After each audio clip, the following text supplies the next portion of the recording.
Olá pessoal, sejam bem-vindos aqui. Dia 20, segunda-feira de janeiro de 2025.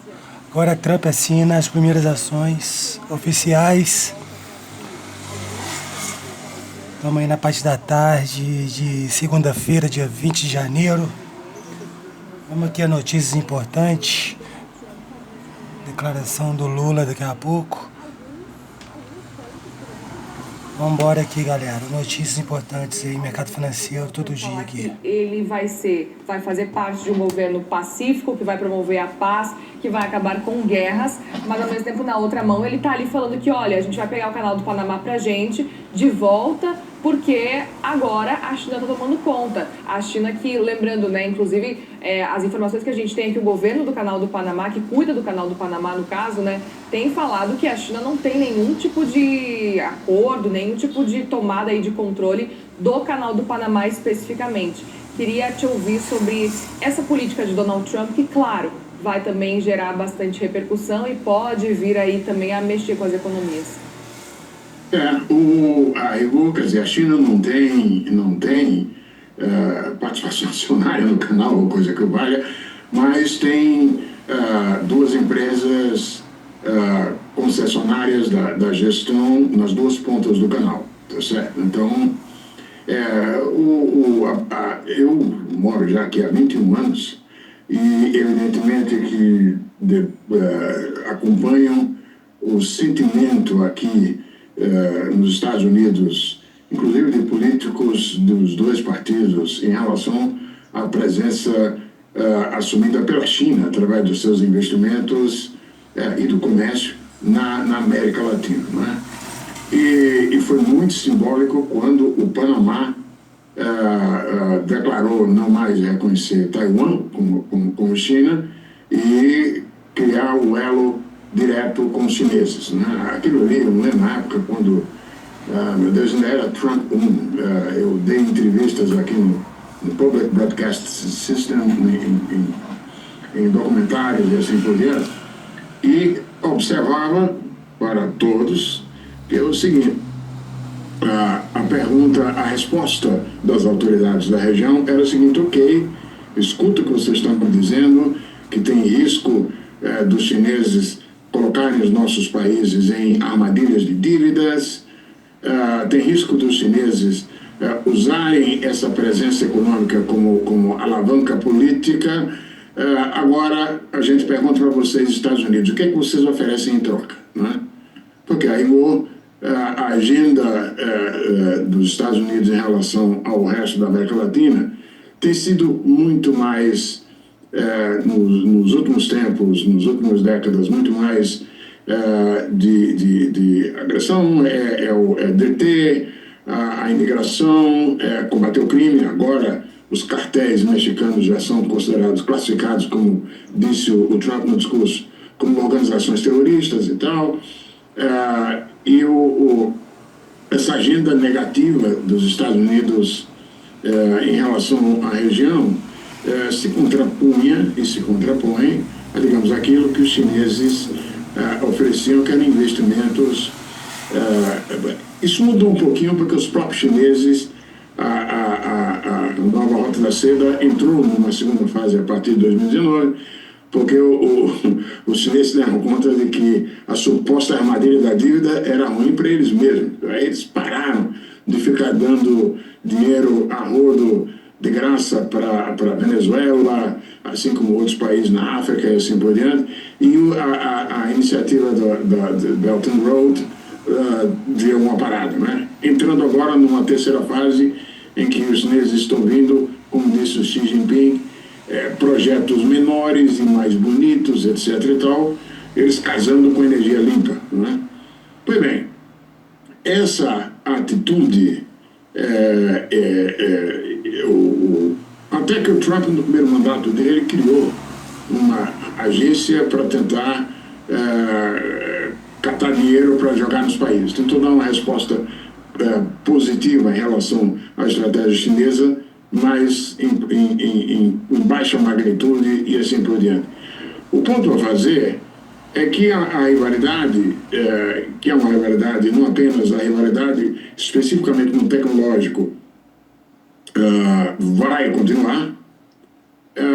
O Biden era mais focalizado nisso. É impressionante como o seguinte: a lógica de parte do time do Trump é uma lógica de descolamento da China, enquanto que a lógica do que fez o Biden foi uma lógica mais seletiva de diminuição de risco, né? Por isso que, embora o Biden tenha mantido as tarifas do Trump, do primeiro Trump, mas o Biden adicionou coisas especificamente nas áreas de energia limpa, né, e semicondutores, que, aliás, nessas duas áreas, enquanto os Estados Unidos têm a posição primária, a posição de liderança, no caso da energia limpa, Estados Unidos e Europa estão perdendo, já perderam a dianteira para a China, né? E a resposta via Biden foi focalizada nisso. Eu creio que claramente, esse foco estratégico dará lugar a coisas mais gerais com Trump. Pois bem, o Trump pode vir a tentar utilizar tarifas como instrumento de barganha também com os países da região. Já é o caso, claro, do México, né? Assim como o Canadá, como pode vir a ser também o caso de Brasil e de outros. Agora, claramente o interesse em retomar o Canal do Panamá pela posição estratégica que o canal tem no fluxo de comércio, né, do mundo, assim como no caso da Dinamarca. Perfeito. Nós conversamos com Otaviano Canuto, ex-diretor do FMI. Muitíssimo obrigada mais uma vez, Canuto, pela participação aqui. Toda essa análise importantíssima que você traz para a gente nesse momento histórico lá nos Estados Unidos, do retorno de Donald Trump à Casa Branca. Obrigada pela conversa, viu? Um bom trabalho para você por aí e uma boa semana. Uma boa tarde para vocês também. Obrigada, Canuto. 4h26, gente, pelo horário de Brasília. Eu vou fazer uma pausa bem rápida e na volta a gente vai até Brasília no caso, para ver a posse, como é que a posse está repercutindo por lá, porque a gente tem inclusive os detalhes da primeira reunião ministerial de 2025, que também acontece hoje, no dia dessa posse. A gente volta já já com todos os detalhes. Fique com a gente.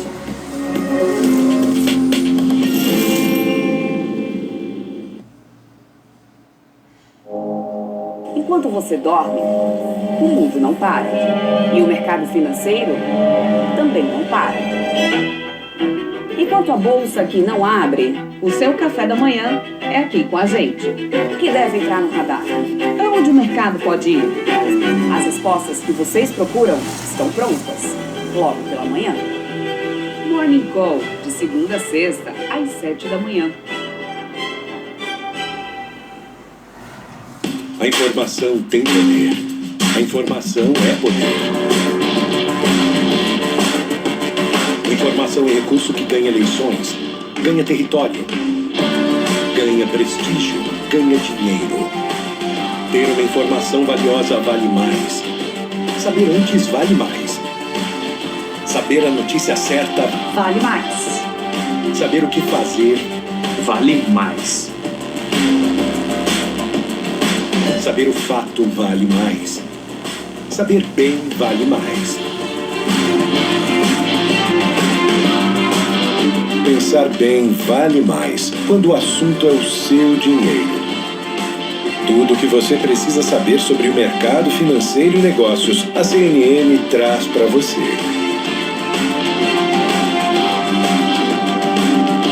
CNN Money. Informação que vale mais.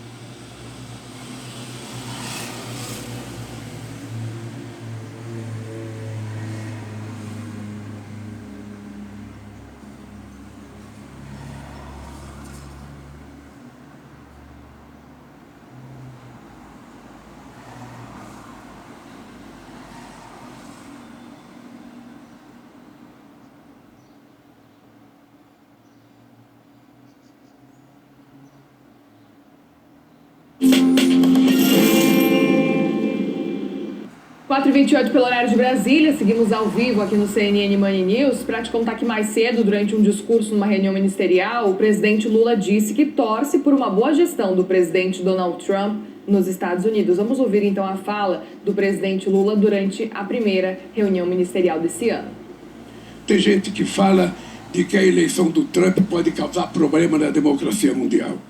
O Trump foi eleito para governar os Estados Unidos e eu, como presidente do Brasil, torço para que ele faça uma gestão profícua, para que o povo brasileiro, o povo americano melhore e para que os americanos continuem a ser o parceiro histórico que é do Brasil, porque da nossa parte nós não queremos briga, nem com a Venezuela, nem com os americanos, nem com a China, nem com a Índia, nem com a Rússia. Nós queremos paz. E o presidente Lula fez um discurso repleto de cobranças ao primeiro escalão do seu governo nessa reunião ministerial na Granja do Torto. A reunião que acontece enquanto a gente aguarda a primeira etapa da reforma ministerial esperada para esse ano. Lula destacou que daqui para frente não pode mais inventar nada. Ele diz que tudo que o governo já anunciou vai aparecer agora e vai depender do esforço dos ministros. Essa reunião ela tem uma característica especial. Essa não será uma reunião qualquer. Essa será uma reunião em que a gente vai definir concretamente o que a gente vai realizar até o final de 2026. Nós passamos 2 anos arrumando a casa, passamos 2 anos trabalhando a terra, cultivando a terra, plantando as coisas, e nós agora já sabemos o que plantamos e nós agora temos que ter certeza que nós vamos colher tudo aquilo que nós plantamos. Eu posso dizer para vocês que a entrega que nós fizemos para o povo ainda não foi a entrega que nós nos comprometemos a fazer em 2022, porque muitas das coisas que nós plantamos ainda não brotou, ainda não nasceu. Mas o que vocês precisam compreender é que este ano será um ano de definição para a história e para a biografia de cada um de vocês na passagem pela governança desse país de 2023 a 2026.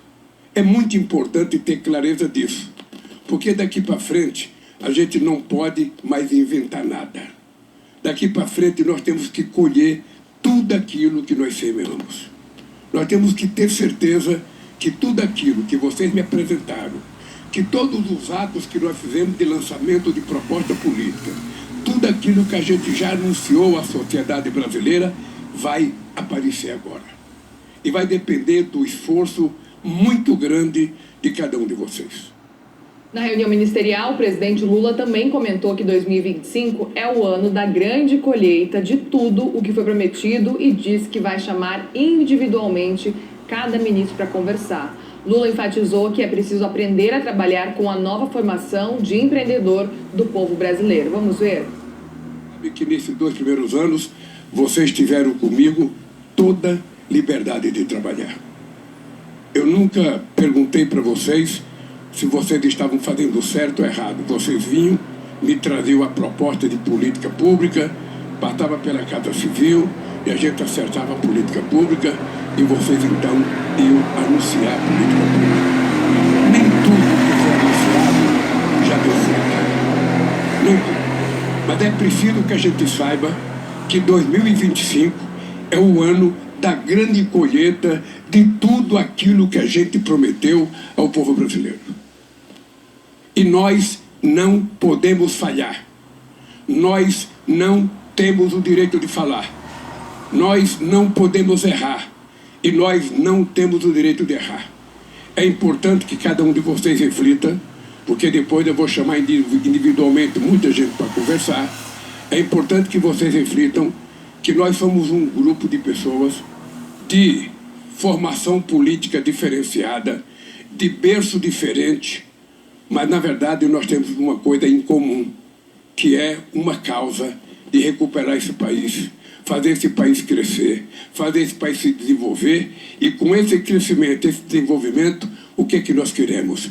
Melhorar a vida do povo dentro de casa, melhorar a educação do povo na escola, melhorar a possibilidade de trabalho desse povo.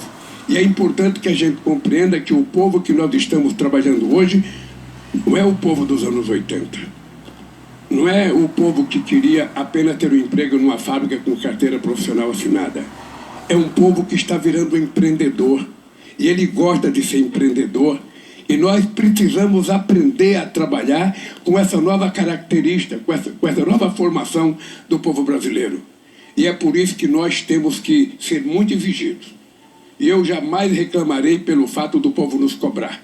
Eu reclamarei se a gente não tiver capacidade de entregar tudo aquilo que nós nos comprometemos.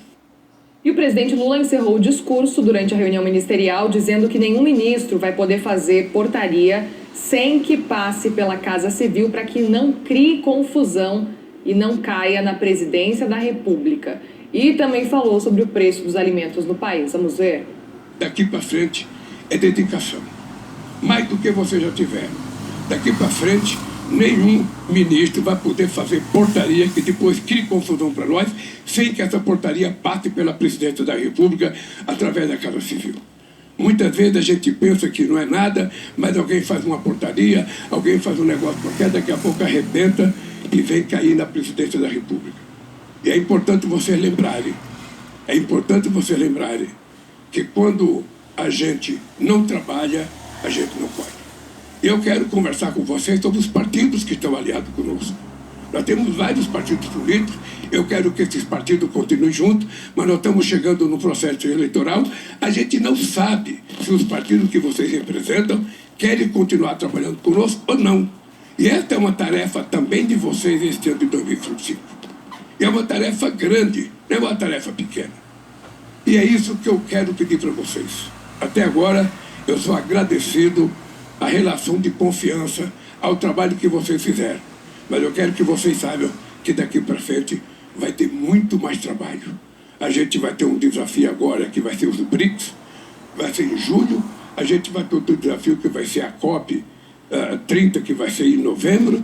E a gente sabe que isso representará sempre a cara do Brasil no exterior. Eu quero agradecer àqueles que trabalharam para fazer um G20 extraordinário, que certamente foi o melhor G20 já acontecido no mundo. E quero dizer para vocês, nós só temos um objetivo daqui para frente. É lutar, é construir e é colher. Porque o povo brasileiro está esperando muito de nós. E nós temos agora um tema muito importante. Se a gente trabalhou reconstrução e união, agora a gente vai ter que trabalhar outra coisa importante. Sabe, a reconstrução, união e comida barata na mesa do trabalhador, porque os alimentos estão caros na mesa do trabalhador. Todo ministro sabe que o alimento está caro e é uma tarefa nossa. É uma tarefa nossa garantir que o alimento chegue na mesa do povo trabalhador, da dona de casa, na mesa do povo brasileiro, em condições compatíveis com o salário que ele ganha. Vamos aproveitar e chamar a Cris Noberto ao vivo, direto lá de Brasília, para trazer todos os detalhes dessa fala do presidente Lula durante a reunião ministerial. Cris, tudo bem? Bom dia, não, boa tarde, bem-vinda aqui no CNN Money News. Quero muito te ouvir sobre essa fala do presidente Lula. Ele que diz e deixa muito claro que agora nenhum ministro pode fazer portaria sem que passe pela Casa Civil. Isso é o trauma depois do Pix? Explica pra gente um pouco desse cenário, Cris. Isso mesmo, Muriel. Já deixou ali essa marquinha, portanto, na cabeça do presidente. Muito boa tarde para você, para todo mundo que nos acompanha. Justamente isso que o presidente falava, né, era uma das questões, um dos pontos do discurso que eu ia falar, exatamente isso. O presidente deu ali, né, uma leve estocada no ministro da Fazenda, que foi o primeiro ministro a falar nessa reunião ministerial, que começou às 9 da manhã, lá na Granja do Torto, que é uma segunda casa do presidente, né? Ele fica geralmente no Palácio da Alvorada, e dessa vez lá na Granja do Torto. Hoje, inclusive, estou aqui na portaria principal do ministro, porque o expediente dele foi todo por lá. Então, o presidente Lula, né, falou que todas as portarias agora devem ser passadas ali pela Casa Civil, pela presidência, então antes de ter algum rescaldo na população. Uma das questões, Muriel, que fez com que o governo recuasse, né, sobre essa portaria é justamente a questão do governo Lula querer se aproximar, por exemplo, de empreendedores, autônomos e pessoas que trabalham diretamente com o Pix e fez, então, portanto, levar esse recuo com relação à portaria do Ministério da Fazenda da Receita Federal. Nessa reunião também, outro destaque que eu trago, Muriel, é com relação a 2026, né? O Lula disse que essa reunião já é para falar o que vai ser em 2025 e em 2026, porque na visão dele, os opositores já estão trabalhando, sim, para essa campanha de 2026. Então, ele quer ouvir dos ministros, os ministros tiveram ali cerca de 5 minutos para poder falar quais são as propostas que eles vão apresentar neste ano, que dá para ser feito em 2025, né? Não vai ficar focando aí demais em 2026, por exemplo, mas mais em 2025, que vai ter esse rescaldo em 2026. E, por exemplo, o ministro da Fazenda, Fernando Haddad, ele ainda não divulgou, né, a apresentação que ele fez, mas ele levou ali um pendrivezinho para colocar ali no computador. E uma das questões, um dos pontos, é justamente a reforma da renda, que vai ser apresentada esse ano, né? Então vai ser enviada esse ano essa reforma da renda. Ele até tinha falado para a gente na sexta-feira que um dos pontos que não vai ter nessa reforma é a questão dos lucros e dividendos. Ele não avançou muito com relação a isso, mas já é uma sinalização muito importante para os investidores, por exemplo. Então, isso vai estar na apresentação, esteve ali na apresentação do ministro, que foi o primeiro a falar logo depois desse longo discurso do presidente Lula. Uma outra questão que o ministro também levou foi o que o Ministério da Fazenda fez nesses 2 anos, em 2023 e em 2024, o que ele conseguiu aprovar nesses 2 anos, também está ali na apresentação do ministro Fernando Haddad. Com relação aos outros ministros, eles também estão fazendo ainda essas exposições, tendo, né, um tempo bem curtinho, porque afinal de contas são 39 ministros para poderem falar e todos eles vão ter uma oportunidade. E até às 18 horas, então, portanto, está essa agenda fechada, pelo menos aqui do ministro Fernando Haddad, mas pode ser que isso se estenda um pouquinho mais, porque afinal de contas o presidente Lula quer ouvir os ministros dele e também quer ter certeza de que essas ações vão ser concretizadas em 2025, também ali com todo esse aval de comunicação, de como fazer isso chegar nas pessoas, para ter certeza de que é uma marca, uma digital do governo Lula. Volto com você. Perfeito. Obrigada, Cris, pelas informações. A gente vai ficar de olho, então, em ver como é que vai sair, o que vai acontecer a partir de agora, depois dessa reunião e desses recados muito claros que o presidente Lula deixou para os ministros. Bom trabalho para você, Cris. E agora, 4h41, é hora da nossa parceria exclusiva com o Jota.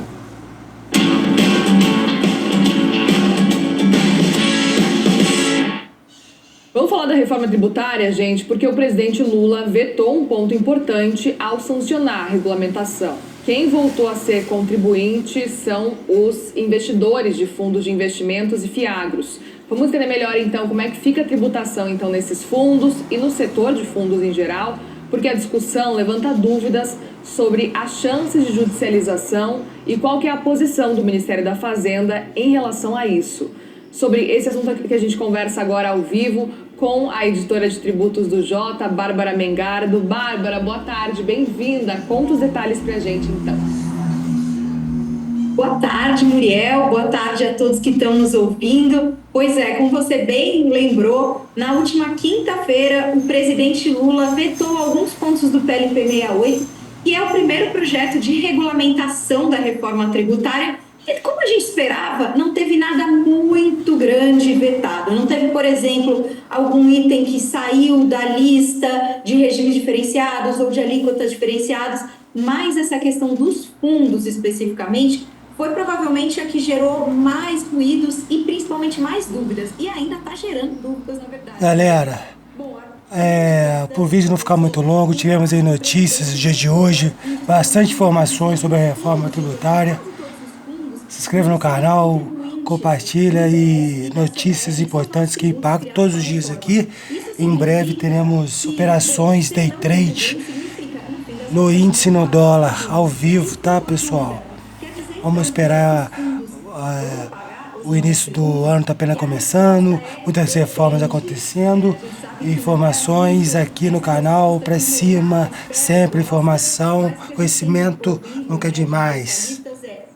Saúde e paz, galera.